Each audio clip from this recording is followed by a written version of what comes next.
যতই মাছ মারো তুমি বান্দা, তোমার ডুলার মধ্যে যদি সাদা থাকে, সারাদিন কষ্ট করে মাছ মারবা, সন্ধ্যাবেলা একটা মাছও পাইবা না। দুর্নীতি হলো রাষ্ট্রের ডুলার নিচে সাদা।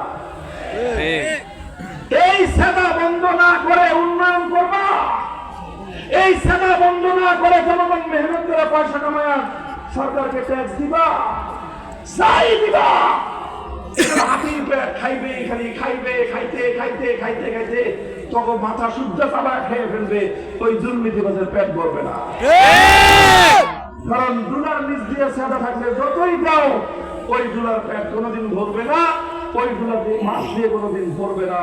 তদ্রুপ এই জন্য আল্লাহ কোরআন বলেছে, আকামুস সালাত, নামাজ কায়েম করার অর্থই হলো দুর্নীতিমুক্ত সমাজ গড়া, নামাজ কায়েম করার অর্থ হলো দুর্নীতিমুক্ত প্রশাসন গড়া, নামাজ কায়েম করার অর্থ হলো দুর্নীতিমুক্ত মন্ত্রী এমপি গড়া।